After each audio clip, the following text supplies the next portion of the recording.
దేవునికి స్తోత్రం. హల్లెలూయా.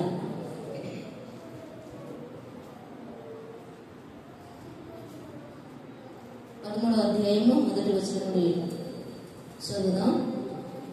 8 వచనాల వరకు చూసారా? మత్తయి సువార్త 13వ అధ్యాయం మొదటి వచనం నుండి 8 వచనాల వరకు చదువుతాం సమయంలో. ఆ దినముల యందు యేసు ఇంటి నుండి వెళ్లి సముద్ర తీరమున కూర్చుండెను. బహుజన సమూహములు తన యొద్దకు కూడి వచ్చినందున ఆయన దోణి ఎక్కి కూర్చుండెను. ఆ జనులందరూ దరిని నిలిచి ఉండగా ఆయన వారిని చూచి చాలా సంగతులను ఉపమాన రీతిగా చెప్పెను. ఎట్లనగా, ఇదిగో విత్తువాడు విత్తుటకు బయలు వెళ్ళెను. వాడు విత్తుచుండగా కొన్ని విత్తనములు త్రోవ ప్రక్కన పడెను. పక్షులు వచ్చి వాటిని మృంగివేసెను. కొన్ని చాలా మన్నులేని రాతి నేలను పడెను. అక్కడ మన్ను లోతుగా ఉండనందున అవి వెంటనే మొలచను గాని సూర్యుడు ఉదయించినప్పుడు అవి మాడి వేరు లేనందున ఎండిపోయేను. కొన్ని ముండ్ల పొదలలో పడెను. ముండ్ల పొదలు ఎదిగి వాటిని అణిచివేసెను. కొన్ని మంచి నేలను పడి ఒకటి 100 ఒకటి 60 ఒకటి 30 ఫలించెను. చెవిగలవాడు వినుగాక. ఇక్కడ మనకు కనబడుతున్నటువంటి ఈ వాక్య భాగం ఏంటంటే విత్తువాని ఉపమానం. యేసుక్రీస్తు ప్రభువారు తన శిష్యులతో కొన్ని ఉపమానాలు చెప్పాడు. ఆ ఉపమానాలలో కొన్ని ఉపమానాలు మనం విని ఉన్నాం. అయితే ఈరోజు ఈ విత్తువాని ఉపమానం గురించి విన్నాం కొన్ని మాటలు, కొద్ది సమయం. ఈ విత్తువాడు విత్తుటకు బయలుదేరి విత్తనములు విత్తుతూ ఉన్నాడు. విత్తుతూ ఉన్న ఈ విత్తనములు ఎన్ని ప్రదేశాలలో పడినాయి అంటే 4 స్థలాలలో పడినాయి. ఈ విత్తనాలు 4 స్థలాలలో పడ్డాయి. మొదటివి త్రోవ ప్రక్కన పడ్డాయి. త్రోవ ప్రక్కన పడినటువంటి విత్తనాలు, త్రోవ ప్రక్కన అంటే పొలము అంటే మన హృదయము, దేవుని వాక్యము మన హృదయాలలో దేవుడు విత్తుచూ ఉన్నాడు. ఉపమానము అంటే ఏంటంటే మనము పిల్లలకు ఎలాగ చెప్తామంటే ఒక కథ రూపంలో చెప్తాం. ఒక కథ రూపంలో అర్థమయ్యే విధానంగా చెప్తాం మనకి. ఆ విధంగా యేసుక్రీస్తు ప్రభువారు అర్థమయ్యే విధానంగా ఉపమాన రీతిగా మాట్లాడుతున్నాడు. ఉపమానం అంటే 2 విధాలు అర్థమయ్యేటట్లుగా ఉంటుంది. ఈ ఉపమానంలో యేసయ్య మాట్లాడుతున్నటువంటి మాటలు మరి చెప్తా ఉన్నాడు. ఏంటంటే వాక్యము బోధిస్తూ ఉన్నప్పుడు ఆ వాక్యం అనే విత్తనాలు 4 రకాలైన హృదయాలలో పడ్డాయి. ఈ 4 రకాలైన హృదయాలకు మొదటి హృదయము త్రోవ ప్రక్కన పడినటువంటి విత్తనాలు. వాక్యము విత్తేటప్పుడు అవి మన హృదయంలోనికి వెళ్ళవు. ప్రక్కకు నెట్టేసినటువంటి వారంగా ఉన్నాం, నెట్టేసినటువంటి వారంగా. త్రోవ ప్రక్కన పడినటువంటి విత్తనము ఫలించదు. అవి పక్షులు వచ్చి తీసుకుని వెళ్తాయి. వింటూ ఉన్నాం, ఇవి నాకు కాదు అంటూ ఉన్నాం. అంతేనా? వినినటువంటి మాటలు నాకు కాదు అని త్రోసి వేస్తూ ఉన్నాం అన్నమాట దేవుని వాక్యాన్ని. పక్కన వేస్తూ ఉన్నాం దేవుని వాక్యాన్ని. అప్పుడు ఏం జరుగుతుంది? అపవాది వచ్చి, పక్షులు వచ్చి ఆ వాక్యమును ఎత్తుకొని పోతున్నాయి. అపవాది ఆ వాక్యాన్ని ఎత్తుకొని పోతున్నాడు. మనం ప్రక్కన వేసినప్పుడు మన హృదయంలో ఫలించదు. మన హృదయంలో పనిచేయదు ఆ వాక్యం. హృదయం అనే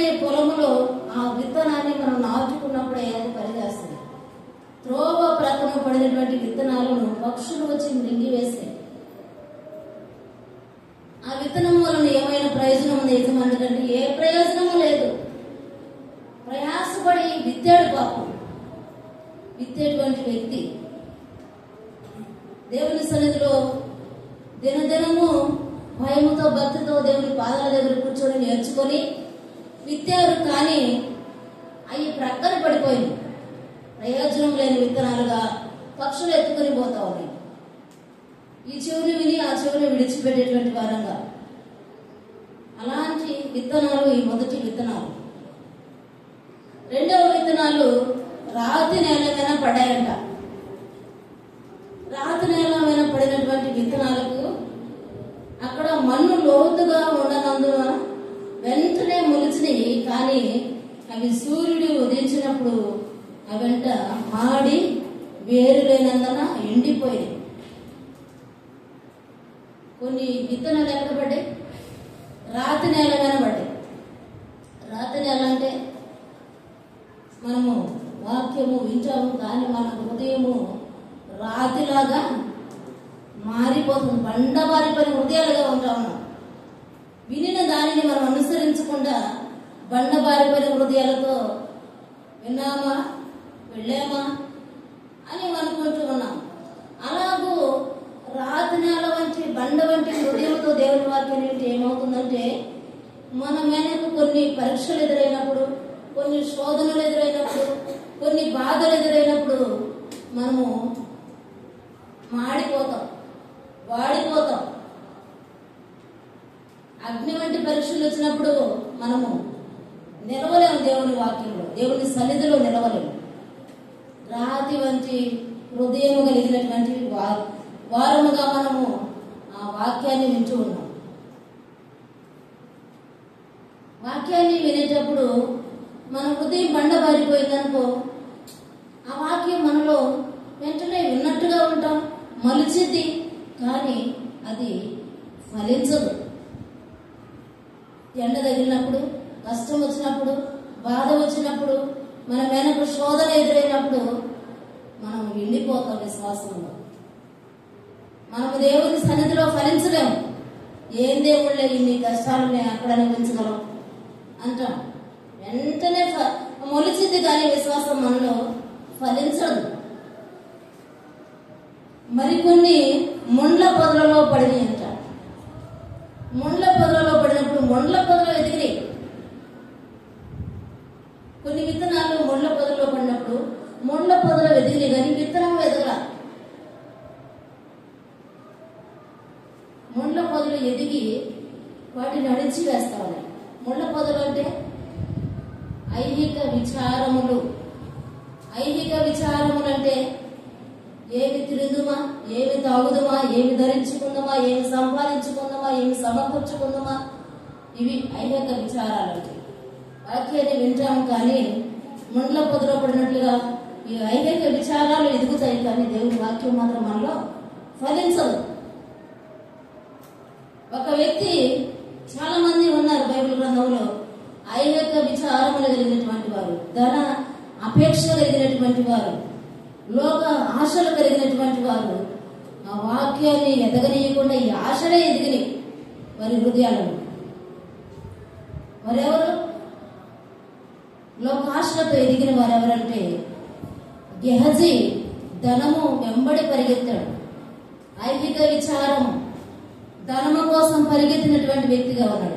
బిలాము అలాగుననే దేవుని బిడ్డలను దూషించడానికి బయలుదేరాడు. ఎందుకు? ధనము కోరి, విచారము కలిగి ఈ ధనము సంపాదించుకుంటే నాకు ఉపయోగపడిద్ది అనేటువంటి ఆలోచనతో గెహజీ పరిగెత్తాడు, బిలాము పరిగెత్తాడు. అలాగే ధనవంతుడు కూడా ధనాన్ని సమకూర్చుకోవడానికి తను ఇష్టపడ్డాడు.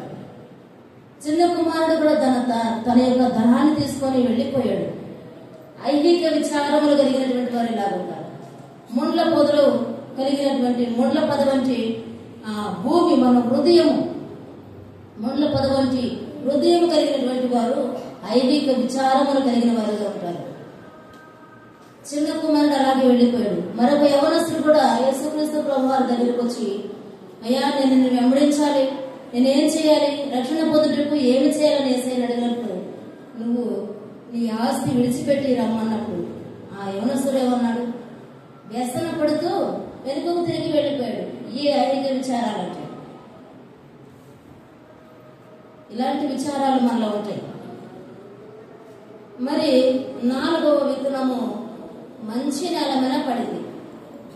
మంచి నేల మీద పడినటువంటి విత్తనాలు ఫలించి మన హృదయము మంచి నేలగా మార్చబడాలి. అప్పుడే దేవుని వాక్యము మనలో ఫలించింది. అంతేకాని మనము వినేటువంటి వాక్యము మంచి హృదయముతో వినకపోతే మన హృదయంలో వాక్యం పనిచేయదు. ఈ ముందు 3 విత్తనాల వలె అంటాం. త్రోవ పక్కన పడినటువంటి విత్తనముల వలె, రాతి నేల మీద పడినటువంటి విత్తనము వలె, ముండ్ల పొదలో పడినటువంటి విత్తనము వలె మనం ఉంటాం. ఆ విధంగా ఉండుట వలన ఉపయోగం లేదు. మరి లూకాసు వార్త 8వ అధ్యాయం చేద్దాం. లూకాసు వార్త 8వ అధ్యాయము 4 నుండి 6 వరకు చదువుదాం. 4 నుండి 15 వరకు చదువుతూ ఉంటే మనకి చాలా విషయాలు కనబడుతూ ఉంటాయి. 8వ అధ్యాయం 4వ వచనం నుండి, బహుజన సమూహము కూడి ప్రతి పట్టణము నుండి ఆయన ఎద్దుకు వచ్చుచుండగా ఆయన ఉపమాన రీతిగా ఇట్లా, నేను విత్తువాడు తన విత్తనములు విత్తుటకు బయలుదేరను. అతడు విత్తుచుండగా కొన్ని విత్తనములు త్రోవ ప్రక్కన పడి త్రొక్కబడను గనుక ఆకాశ పక్షులు వాటిని మృంగి వేసాను. త్రొక్కబడిన ఈ మొదటి త్రోవ ప్రక్కన పడినటువంటి విత్తనాలు. మరికొన్ని రాతి నేల మీద మొలిచి చెమ్మ లేనందున, చెమ్మ అంటే చెమ్మ నీరు లేనందున, నీరు దేవుని వాక్యానికి సూచనగా ఉంది. చెమ్మ లేనందున, మన హృదయాలలో వాక్యము లేనందున ఎండిపోయినాయి. దేవుని వాక్యము మన హృదయంలో లేనందున ఎండిపోయింది. మరికొన్ని ముండ్ల పొదలో నడుమున పడెను. ముండ్ల పొదలు వాటితో మలిచి వాటిని అణిచివేచెను. ముండ్ల పొదల్లో పడ్డాయి. ముండ్ల పొదలో కూడా విత్తనాలతో కలిసి పెరుగుతూ ఉన్నాయి. మనలో కూడా దేవుని వాక్యముతో కలిసి లోకాశలు పెరుగుతూ ఉంటాయి. మనము దేవుని వాక్యాన్ని ఫలించే అనుభవంలో ఉండాలి. కానీ దేవుని వాక్యముతో కలిసి లోకాశలను కూడా కలిగిన వారముగా ఉండకూడదు. మనం అణిచివేసెను. మరికొన్ని మంచి నేలను పడెను. అవి మొలచి నూరంతలుగా ఫలించెను. ఈ మాటలు పలుకుచు వినుటకు చెవులు గలవాడు వినుగా కానీ బిగ్గరగా చెప్పెను. ఆయన శిష్యులు ఉపమాన భావమేమని ఆయన అడుగగా, ఆయన దేవుని రాజ్య మర్మమును తెలుపుటకు మిమ్మును మీకు అనుగ్రహింపబడి ఉన్నది.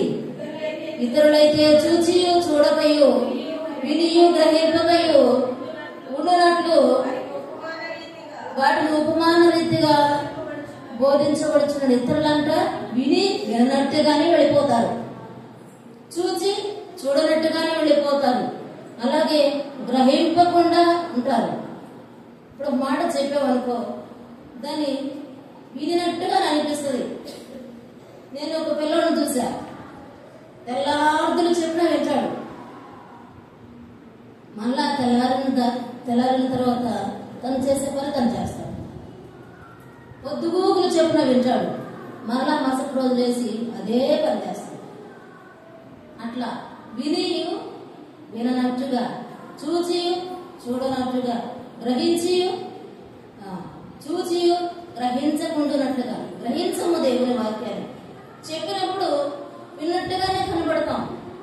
మనం కూడా అలాగే కదా కనబడేది. చక్కగా వస్తాం, చక్కగా కూర్చుంటాం దేవుని సన్నిధిలో, చక్కగా బైబిల్ తీస్తాం, వింటూ ఉన్నట్లుగానే అనిపిస్తాం.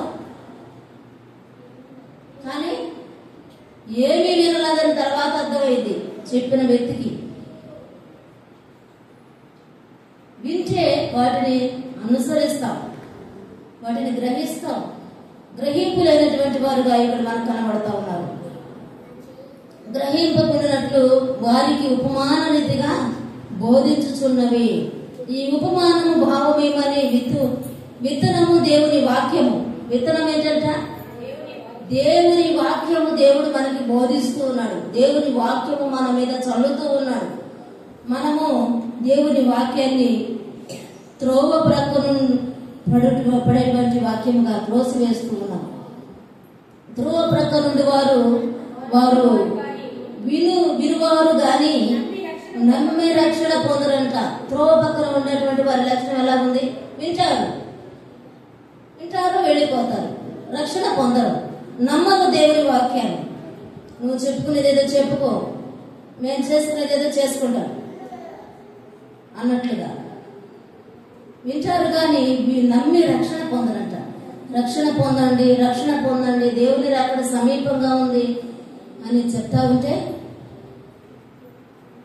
విని వెళ్ళిపోతారు, నమ్మరు, రక్షణ పొందరు. రక్షణ పొందకపోతే ఎవరికి నష్టం? ఎవరికి నష్టం లేదు. ఎవరి జీవితాలకి వాళ్ళే కారణం.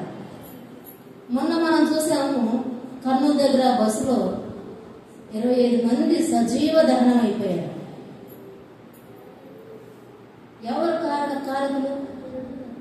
వారి ఆత్మలకు ఎవరు కారకులు? వారి జీవితానికి ఎవరు కారకులు? ఎవరు కారకులు కాదు. మన జీవితాలను మనమే మార్చుకోవాలి. ఎందుకు మార్చుకోవాలి? ఎట్లా మార్చుకోవాలంటే ప్రతిరోజు దేవుని వాక్యం మనకు వినబడుతూనే ఉంది. వింటూ ఉన్నాం, చదువుతూ ఉన్నాం.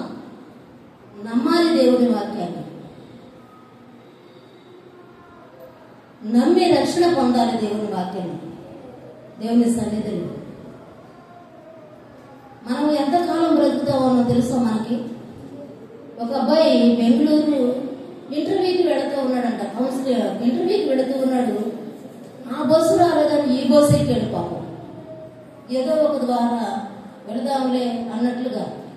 మనం ఇప్పుడు చీరాల కానీ నెల్లూరు కానీ వెళ్ళాలంటే ట్రైన్ అందలేదు, బహుశా బస్సు ఎక్కి వెళతాం కదా. ఆ విధంగా ఆ బిడ్డ పాపం ఆ బస్సు ఎక్కి వెళ్ళాడు ఇంటర్వ్యూకి. వెళ్ళలేదు, మధ్యలోనే తను సజీవ దహనం అయిపోయాడు. అలాంటివి పరిస్థితులు. మనం వెళ్ళి క్షేమంగా మరలా తిరిగి వద్దాం అనుకుంటాం, కానీ రాలేము. ఏ సమయం ఎలా ఉంటుందో మనం చెప్పలేము. మనం తెలుసా? మనం గ్యారెంటీ ఇవ్వగలమా? దేనికి గ్యారెంటీ ఇవ్వగలం? కనుక నమ్మాలి దేవుని వాక్యాన్ని, రక్షణ పొందాలి. మనం చాలా మంది మేము మళ్ళా తిరిగి వస్తాము అని అనుకుంటారు. అది భ్రమ అండి. అది విడిచిపెట్టి దేవుని వాక్యాన్ని మనం నమ్మాలి. దేవుడు మనకు బోధిస్తూ ఉన్నప్పుడు నమ్మి రక్షణ పొందాలి. పొందకున్నట్లుగా అపవాది వచ్చి వారి హృదయములో నుండి వాక్యమును ఎత్తుకొని పోతామన్నాడంట. అపవాదికి చోటిస్తే ఇలాగే ఉంటుంది. మన హృదయం పూర్ణంగా దేవుని సన్నిధిలో ఉంటే, దేవునిని మనం పరిపూర్ణంగా నమ్మితే, దేవునిని పరిపూర్ణంగా ప్రేమిస్తే మన హృదయంలోనికి అపవాది ఎక్కడొస్తాడు? అపవాదికి చోట్లేకుండా మన హృదయంలో నిండుగా దేవుడే ఉంటే అపవాదికి ఎక్కడికి వస్తాడు? మనం నమ్మకున్నట్లుగా అపవాది వచ్చి మన హృదయంలో ఉన్నటువంటి దేవుని వాక్యాన్ని ఎత్తుకొని పోతూ ఉన్నాడు. మొదటి వారు త్రోవ ప్రక్కన పడినటువంటి వారు ఇలాంటి వారు. రాతి నేల నుండి ఉండిన వారెవరనగా వినినప్పుడు వాక్యమును సంతోషముగా అంగీకరిస్తారు గాని వారికి వేరు లేనందున కొంచెం కాలము నమ్మి శోధన కాలంలో తొలగిపోతారంట. ఈ రాతి నేల మీద పడినటువంటి వారు ఎలా ఉంటారంట? వారు వినిన వెంటనే సంతోషిస్తారు. అబ్బా, ఈరోజు చాలా బాగుంది వాక్యం, చాలా బాగా చెప్పారు వాక్యము, నా హృదయాన్ని తాకింది వాక్యము అంటారు. కానీ మన హృదయంలో దేవుని వాక్యానికి లోతుగా స్థానము లేనని కారణాన్ని బట్టి రాతి వంటి మన హృదయాలలో ఆ వాక్యము ఫలించకుండా శోధనలో వచ్చినప్పుడు, శోధన కాలంలో మనమంట తొలగిపోతాం. శోధన వచ్చినప్పుడు తొలగిపోయేటువంటి వారంగా ఉంటాం. శోధన వచ్చిన, శ్రమలు వచ్చిన మనం తొలగిపోకూడదు దేవుని సన్నిధిలో నుండి. ఏది ఏమైనా మనం దేవుని సన్నిధి నుండి తొలగిపోకూడదు. శోధన సహించేవాడు ధన్యుడు. శ్రమలలో సువర్ణము వలె మారేదనని ఏమో అంటూ ఉన్నాడు. శోధనలో మనం నిలబడాలి. ఏదైనా రాని, దేవుని అనుమతి లేకుండా మన వెనక్కి ఏది రాదు. ఏది చేసినా దేవుని చిత్తమని దేవుని సన్నిధిలో నిలబడాలి. రాతి నేల మీద పడినటువంటి విత్తనం అంట, రాతి నేల వంటి హృదయం కలిగినటువంటి మనుషులు శోధనలో నిలబడలేరు. మరి మూడవ విత్తనం ముండ్ల పొదలు. ముండ్ల పొదలలో పడిన విత్తనము పోలిన వారు ఎవరనగా విని కాలము గడిచిన కొలది జీవన సంబంధమైన విచారముల చేత తన ధన భోగముల చేత అణచివేయబడి పరిపక్వముగా ఫలింపరని మాట్లాడుతున్నారు. ఈ జీవన సంబంధమైన విచారములు. ఈ జీవన సంబంధమైన విచారములు అంటే ప్రస్తుతము జీవిస్తున్నటువంటి ఈ జీవితంలో మనకు విచారములు, భోగముల చేత, ఆశల చేత అణిచివేయబడతాము. దేవుని వాక్యాన్ని వింటూ ఉన్నాం, కానీ మన ఆశలు ఎప్పుడు ఎటు లాగుతూ ఉన్నాయో, ఎక్కడికి తీసుకుని వెళ్తా ఉన్నాయో మన ఆశలు. మన భోగముల చేత, ఈ జీవన సంబంధమైన విచారముల చేత అణిచివేయబడతా ఉన్నాం. ముండ్ల పొదలో పడినటువంటి విత్తనము, మన హృదయము ముండ్ల పొదలాగా ఉంది. మన హృదయంలో ఈ లోక సంబంధమైన విచారాలు ఉన్నాయి, ఈ లోక సంబంధమైన ఆశలు ఉన్నాయి. ఈ ఆశలు దేవుని వాక్యాన్ని ఎదగలేకుండా అణిచివేస్తూ ఉన్నాయి. అలాంటి ఆశలు, అలాంటి అనుభవాలు మనకొద్దు. ఈ 4వ విత్తనం గురించి చూద్దాం. 15వ వచనం, మంచి నేల నుండి విత్తనమును పోలిన వారెవరనగా యోగ్యమైన మంచి మనసుతో దేవుని వాక్యమును విని దానిని అవలంబించి ఓపికతో ఫలించువారంట. ఎలాగుండాలంట? మంచి నేల నుండి, మంచి నేల, మంచి మనసు. దేవుని వాక్యాన్ని ఎలాగ వినాలంట? మంచి నేల లాంటి హృదయము కావాలి, మంచి మనసుతో దేవుని వాక్యాన్ని వినాలి. యోగ్యముగా మనం దేవుని వాక్యాన్ని వినాలి. యోగ్యమైన మంచి మనసుతో దేవుని వాక్యాన్ని వినాలి. మన మనసులో ఏదేదో పెట్టుకొని దేవుని సన్నిధికి వచ్చామనుకో, వస్తా ఉన్నాం, అలాగే వస్తా ఉన్నాం. మన మనసులో ఇంటి దగ్గర ఏం జరుగుతూ ఉందో, రేపు ఏం చేయాలో, చర్చి నుంచి ఇంటికెళ్ళి నాకేం చేయాలో, రేపు పనికి వెళ్ళగలమా లేదా, రేపు పరిస్థితులు ఎలాగుంటాయో, వాతావరణం ఎలాగుంటుందో, రేపు ఎంత సంపాదించాలి, అలాగా కాదు. యోగ్యమైనటువంటి మనసుతో దేవుని వాక్యాన్ని వినాలి. మంచి మనసుతో, మన మనసు ఇక్కడే ఉండాలి, మన శరీరం ఇక్కడే ఉండాలి, మనం దేవుని వాక్యాన్ని వినాలి. అలాగూ వింటే, వాక్యాన్ని అవలంబిస్తే, ఓపికతో మనం ఉంటే వాక్యము మనలో ఫలించింది. అలాగూ మనందరి జీవితాలలో ఈ వాక్యము ఫలించాలి. ఫలించాలంటే మనం ఎలా వినాలి? మంచి మనసుతో వినాలి. మంచి మనసుతో వింటే మన హృదయాలలో దేవుని వాక్యం ఫలించింది. ఫలించినప్పుడు దేవుని వాక్యం అంట దైవ స్వభావం మనలో కలుగజేసింది. మంచి మనసుతో దేవుని వాక్యాన్ని మనం విన్నప్పుడు దైవ స్వభావమును కలుగజేసింది, మొదటిది. రెండవది, దైవ స్వరూపమును కలుగజేసింది మనలో. దేవుని స్వరూపము, దేవుని స్వభావముతో మనం ఉంటాం. దేవుని స్వరూపము మనలో కనబడతా ఉందా లేదా? దేవుని స్వరూపము మనలో రూపింపజేసింది. మూడవది, క్రీస్తు స్వరూప్యంలోనికి మార్చబడతాం. మంచి మనసుతో దేవుని వాక్యాన్ని వింటే మనము దేవుని స్వభావమును ధరించుకుంటాం. అలాగే దేవుని సారూప్యంలోనికి మారతాం, క్రీస్తు స్వరూపంలోనికి మారతాం, క్రీస్తు సారూప్యాన్ని ధరించుకుంటాం. ఇవన్నీ మనకు రావాలంటే మంచి మనసుతో దేవుని వాక్యాన్ని వినేవారిగా మనం ఉండాలి. అలా ఉన్నప్పుడే ఇవి మనకు వస్తాయి. 2వ పేతురు పత్రిక 1వ అధ్యాయం 4వ వచనం చూద్దాం. 2వ పేతురు పత్రిక 1వ అధ్యాయం 4వ వచనం. హెబ్రీయులకు రాసిన పత్రిక అయిపోయాక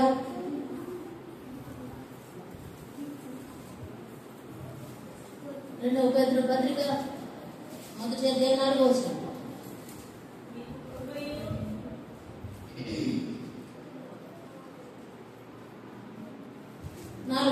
మీకు కృపయు సమాధానము విస్తరించునుగాక. ఆ మహిమ గుణాతిశయములను బట్టి ఆయన మనకు అమూల్యములను అత్యధికములనైన వాగ్దానములను అనుగ్రహిస్తారంట.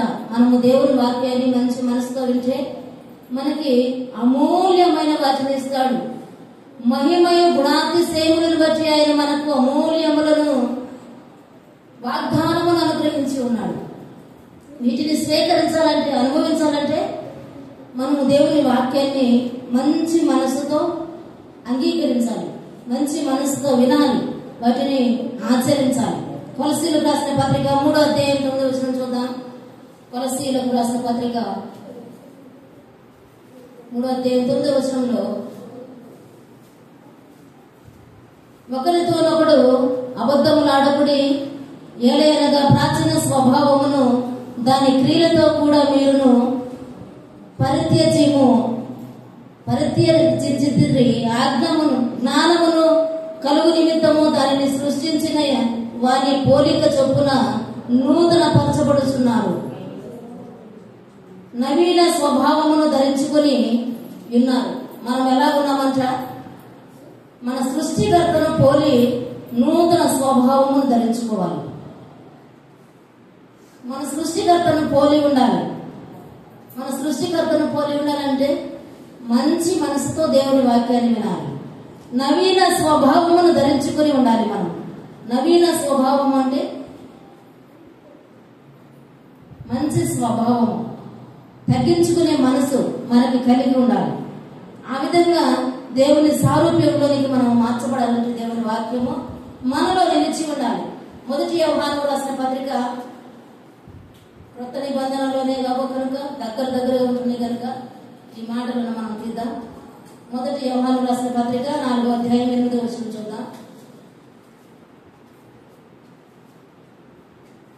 8వ వచనం, దేవుడు ప్రేమ స్వరూపి, ప్రేమ లేనివాడు దేవుని ఎరుగడు.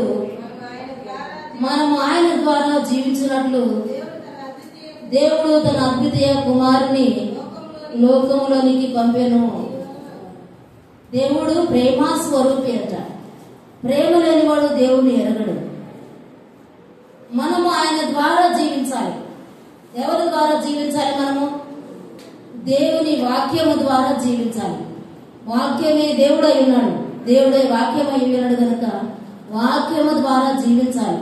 దేవుడు అద్వితీయ కుమారుడిగా మన కొరకు ఈ లోకములోనికి దిగి వచ్చి ఉన్నాడు.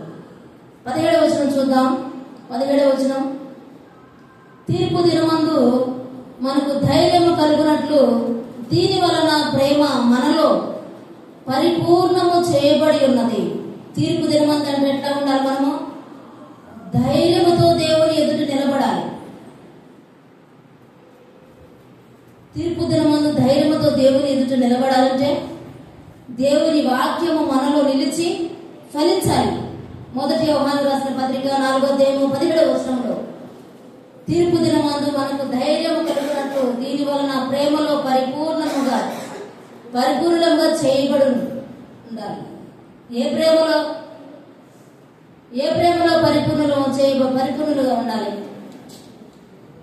దేవుని ప్రేమలో మనము పరిపూర్ణులుగా మార్చబడాలి. దేవుని వాక్యాన్ని ప్రేమించే వారంగా ఉండాలి.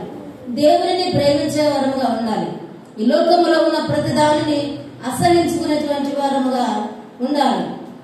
ఆ విధంగా మనము ముందుకు వెళుతూ ఉంటే మనలో జీవ వృక్ష ఫలాలు ఫలిస్తాం. అంతే కదా, జీవవృక్ష ఫలాలు ఫలించగలుగుతాం. రోమీయులు రాసిన పత్రిక 5వ అధ్యాయం 5వ వచనంలో ఒక మాట ఉంది. రోమా 5:5.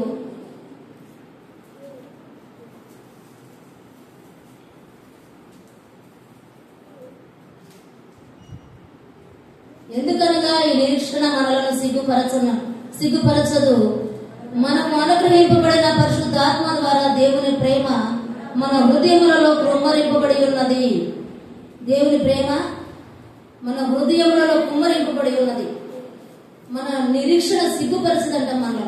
మనకే నిరీక్షణ ఉంది? దేవుని నమ్మిన మనము ఏ నిరీక్షణ గల వారమై ఉన్నామంటే, దేవుడు మనలను నరకము నుండి తప్పిస్తాడు,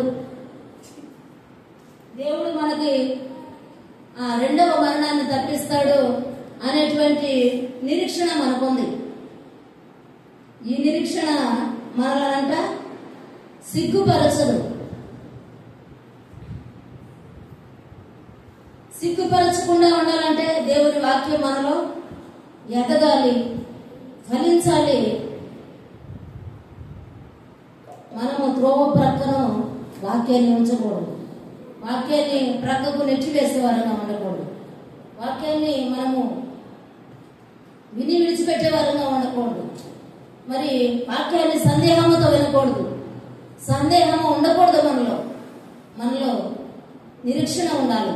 ఈ నిరీక్షణ మనల్ని సిగ్గుపరచదు. లోతుగా దేవుని వాక్యం మన హృదయాలలోనికి వెళ్ళాలి. లోతుగా మన హృదయాలలో దేవుని వాక్యం ఫలించాలి. మరి మనం వినాలి, వాక్యాన్ని అనుసరించాలి. శ్రమలు వచ్చినను, శోధనలు వచ్చినా, బాధలు వచ్చినా ఏదైనాను దేవుని వాక్యాన్ని విడిచిపెట్టకూడదు. మూల పదుల వంటి ఐహిక విచారాలు మనలను దేవుని వాక్యం నుండి దూరం చేయడానికి వీలేదు. ఐహిక విచారాలు లోక సంబంధమైన సంపదలు ఉన్నా లేకపోయినా దేవుని కొరకు నిలబడితే మనము దేవుని రాజ్యాన్ని పొందగలుగుతాం. మనకున్న నిరీక్షణ మనల్ని సిగ్గుపరచదు. అలాంటి నిరీక్షణ కలగాలని ముందుకు మనం వెళ్ళాలి. మరి మనము భోగముల యందు ఆశ కలిగి ఉండకూడదు, లోకాశల యందు ఆశ కలిగి ఉండకూడదు. మనము గెహజీ, బిలాము, యవనస్తుడు, ధనవంతుడు, ఈ విధంగా మనము ధనాపేక్ష కలిగిన వారమై ఉండకూడదు. మనము దేవుని సన్నిధిలో మంచి నేలను పడిన విత్తనముల వలె ఫలించాలి. యోహాను సువార్త 15వ అధ్యాయం తీద్దాం. యోహాను సువార్త 15వ అధ్యాయం 8వ వచనం నుండి చూద్దాము. మీరు బహుగా ఫలించటం వలన నా తండ్రి మహిమపరచబడను. 5వ వచనం నుండి,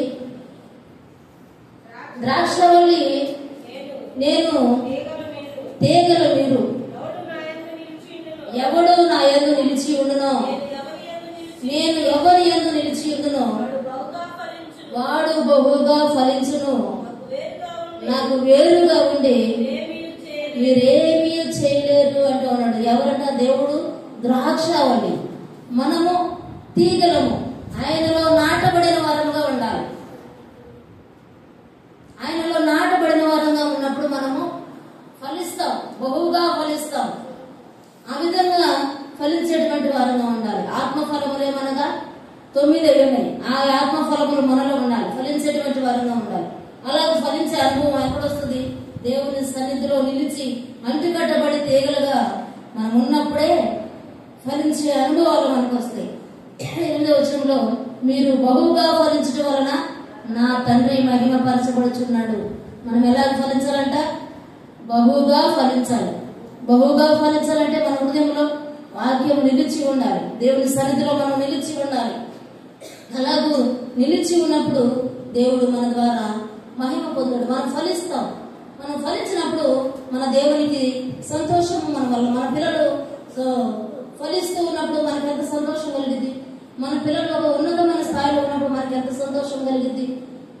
మనం శారీరకంగా వారిని కానీ పెంచి చదివించి ప్రయోజకులుగా చేసినప్పుడు మనకి ఎంతో సంతోషం. అంతకన్నా మన కన్న తండ్రి మనలను పరలోకము నుండి మన కొరకు ఈ లోకానికి వచ్చి మనల్ని తన స్వహస్తాలతో నిర్మించుకొని మన కొరకు తన ప్రాణాన్ని పెట్టి తన స్వరూపంలో మార్చుకున్నటువంటి దేవునికి ఇంకెంత ఆనందం ఉంటుంది. మనం ఆయన సన్నిధిలో నిలిచి ఫలిస్తూ ఉన్నప్పుడు విశ్వాసము కలిగి ఉండాలి, మనము పరిశుద్ధత కలిగి ఉండాలి, నీతి కలిగి ఉండాలి, జీవా ఫలములను మనము ఫలించేటువంటి వారంగా ఉండాలి. జిహ్వా ఫలములు అంటే స్తుతి అర్పణ. ఇప్పుడు దాకా మనం స్తుతులు చెల్లించాం కదా. జిహ్వా ఫలములు మనం దేవునికి అర్పించేటువంటి వారంగా ఉండాలి. ఆత్మ ఫలములు ఫలించేటువంటి వారంగా ఉండాలి. అలాగే ఆత్మల సంపాదనకు సంపాదించేటువంటి వారంగా ఉండాలి. ఆత్మల సంపాదన, మనం ఒక ఆత్మనన్నా సంపాదించగలుగుతూ ఉన్నామా? దేవుని కొరకే ఫలించగలుగుతూ ఉన్నామా? నేను రావడమే కష్టం, ఏదో టైం ఉంటే వస్తాను లేకపోతే లేదు అంటూ ఉంటే ఇంకా ఆత్మల ఫలము ఎక్కడ మనం ఫలించగలుగుతాము?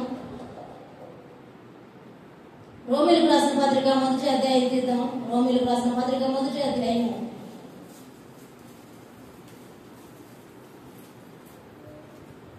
11వ వచనం చూద్దాం. సహోదరులారా, నేను ఇతరులైన అన్యజనులలో ఫలము పొందినట్లు మీలో కూడా ఫలమేదైనా పొందవలనని అనేక పర్యాయములు మీ వద్దకు రానుద్దేశించితని అంటూ ఉన్నాడు. మనము ఫలించేటువంటి వారంగా, అన్య జనులలో ఫలం అంటే నశించిపోయేటువంటి వారిని మనము దేవుని సన్నిధికి నడిపించాలి. నశించిపోయే వారిని దేవుని సన్నిధి నడిపించాలి. దేవుడు అంటే ఎరుగున వారిని దేవుని సన్నిధి నడిపించాలి. లోక సంబంధమైనటువంటి పనుల్లో ఉన్నటువంటి వారిని దేవుని సన్నిధి నడిపించాలి. మన వరకు మనం వస్తూ ఉన్నాం. దేవుని సన్నిధిలో ఆత్మలను సంపాదించేటువంటి ఆత్మ ఫలాలను కలిగిన వారంగా మనం ఉండలేకపోతా ఉన్నాం. 2వ కొరింథీయులకు రాసిన పత్రిక 5వ అధ్యాయం 10వ వచనంలో మన క్రియలను గురించినటువంటి మాటలు ఉన్నాయి. 2వ కొరింథీయులకు రాసిన పత్రిక 5వ అధ్యాయం 10వ వచనంలో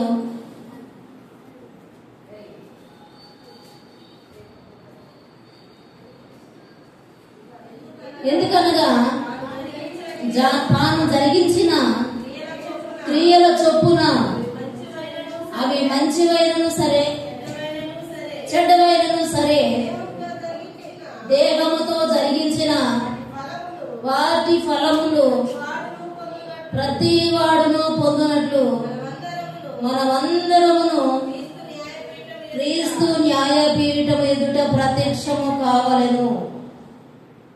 ఈ ఫలాలు ఎలాంటి అంట? మనము మంచి క్రియలు చేస్తే మన దేహముతో మనం చేసేటువంటి క్రియలు ఇక్కడ కనబడతా ఉన్నాయి. మంచివైనను సరే చెడ్డవైనను సరే దేహముతో జరిగించిన ప్రతి వాటికి ఫలమును పొందాలి. మనం ఎలాంటి ఫలాలు పొందాలి? మంచి ఫలాలను పొందే వారంగా ఉండాలి. మంచి క్రియలను చేసేటువంటి వారంగా ఉండాలి. దేవునిని మహిమపరిచే వారంగా ఉండాలి. మన క్రియల వలన దేవుడు అవమానపరచబడకూడదు. ఎలాంటి పరిస్థితుల్లోనైనా, ఎక్కడ మనం ఉన్నా, ఏది చేస్తా ఉన్నా దేవునికి మహిమ తెచ్చేటువంటి వారంగా మనం ఉండాలి. మనము దేవుని సన్నిధిలో నిలిచి ఉండాలి. మంచి విత్తనములాగా, మంచి నేల మీద పడిన విత్తనములాగా ఫలించే వారంగా మనం అందరము మార్చబడాలి. త్రోవ ప్రక్కన పడిన అనుభవం మనలో నుండి తొలగించుకుందాం. ఈ దినం వినిన వాక్యాన్ని త్రోసివేసి వెళ్లిపోయే వారంగా ఉండే అనుభవాలు విడిచిపెడదాం ఈ దినం. అలాగే బండవారిపోయిన హృదయాలను, రాతి వంటి హృదయాలను ఈ దినము మనం మార్చుకుందాం. అదేవిధంగా మంచి ముండ్ల పొదలో పడినటువంటి విత్తనాలుగా ఐహిక విచారాలతో, లోక భోగాలతో, ధనమోసముతో మనం ఉండకుండా లోకాశలను అణిచివేసి దేవుని వాక్యాన్ని మన జీవితంలో, మన హృదయంలో ఎదగలిద్దాం. ఈ రోజు నుంచి ఐహిక విచారాలు ఈ దినం నుండి విడిచిపెడదాం. భోగములను విడిచిపెడదాం. లోకాశలను విడిచిపెడదాం.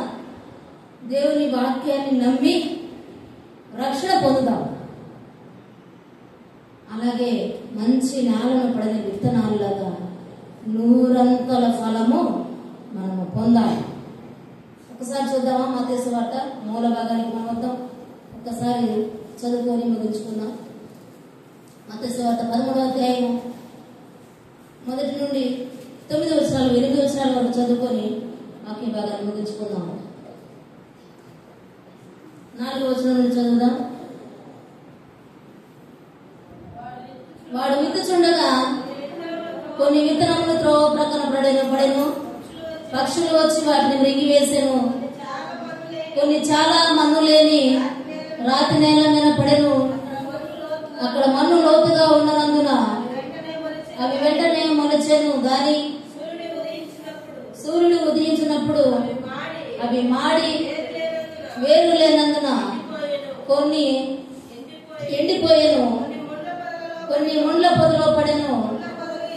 ముండ్ల పొదలు ఎదిగి వాటిని అణిచివేసెను. కొన్ని మంచి నేలను పడి ఒకటి 100 ఒకటి 60 ఒకటి 30 ఫలించెను. ఇలాంటి ఈ ఫలించే అనుభవంలో మనం ఉందాం. 100 ఫలించే అనుభవంలో మనం ఉందాం. ఆ విధంగా ఉండాలంటే మనం ఏం చేయాలి? వినిన వాక్యాన్ని మన హృదయంలో భద్రపరచుకోవాలి. వినిన వాక్యాన్ని నెట్టివేసే వారంగా ఉండకూడదు. చెవిగాలో వాడు వినును గాక, వినసొంపైన చెవుల గురించి విన్న అలాగూ ఈ వినే వాక్యాన్ని మన హృదయంలో భద్రపరచుకొని మంచి నేలగా మన హృదయాన్ని మార్చుకొని 100 ఫలము పొందుదము గాక. ఆమేన్. చిన్న ప్రార్థన చేసుకుందాం, ముగించుకుందాం. మహాగరుడ మహోన్నతుడ, మమ్మల్ని మిక్కులుగా ప్రేమించిన దేవా, మీకు వందనాలు స్తోత్రాలు చెల్లిస్తున్నాం. ఇదిగో తండ్రి, ఈ యొక్క విత్తువాని ఉపమానం మాతో మీరు మాట్లాడినందుకే మీకు స్తోత్రాలు చెల్లిస్తున్నాం. మా జీవితాలలో మా హృదయాలలో ఏ విధంగా ఉన్నాయో ఈ రోజు మాతో మాట్లాడారయ్యా. స్తోత్రాలు. మీ వాక్యాన్ని త్రోసివేసేటువంటి ప్రోవ ప్రక్కన పడిన అనుభవాలు మాలో ఉంటే ఈ దినము తొలగించండి, కృప చూపండి నాయన. బండ వంటి హృదయాలు కలిగి రాత నేల పడిన విత్తనము ఉంటే మా ప్రభా, బండ వంటి మా హృదయాన్ని వాక్యమైన శుద్ధితో పగలగొట్టండి, కృప చూపండి దేవా, సహాయం ఇచ్చండి అయ్యా. స్తోత్రాలు. ముండ్ల బదులలో పడినటువంటి విత్తనముల వలె మా హృదయాలు ఉంటే తండ్రి నేను ఐహిక విచారాలతో మేము నా ప్రభా తండ్రి నాయన మేము ఉంటే మమ్మల్ని మీరు మార్చండి తండ్రి. ఐహిక విచారాలలో కాశలను అణచివేసే వారంగా ప్రభా, మిమ్మల్ని మీ వాక్యాన్ని ఫలింపచేసేటువంటి వారంగా మమ్మల్ని మార్చండి, కృప చూపండి తండ్రి. మీకు స్తోత్రాలు. మంచి నేలగా పడిన విత్తనము వలె 100 ఫలము నా ప్రభా ఫలించే అనుభవాన్ని మీరు మాకు దయచేయండి. మన ఆయన మంచి క్రియల ద్వారా, మంచి ఫలాల ద్వారా మిమ్మల్ని మహింపరిచే వారు మమ్మల్ని మార్చి కృప చూపమని అడుగుచున్నాం తండ్రి. మీకు స్తోత్రాలు. ఈ వాక్యాన్ని మా హృదయాలను ఫలింపు దయచేయండి తండ్రి. నా ప్రభా మీరు ఆశీర్వదించండి అయ్యా. స్తోత్రాలు. విన్న ప్రతి బిడ్డను మీరు ఆశీర్వదించండి తండ్రి. నా ప్రభా గ్రహించగలిగిన శక్తిని దయచేయండి, ఆచరించగలిగిన శక్తిని దయచేసి కృప చూపి మహిమ పొందమని నమ్మకంగా నిరాకడలో మీ తీర్పులో ధైర్యంతో నిలబడే కృపను మీరు మాకు దయచేయమని స్తుతిస్తూ వారి అతి శ్రేష్టమైన నామంలో ప్రార్థించి స్తుతించి అడిగి పొంది ఉన్నాము తండ్రి. ఆమేన్. చక్కగా దేవుని వాక్యాన్ని విన్నందుకు మీకు అందరికీ వందనాలు తెలియజేస్తున్నాం.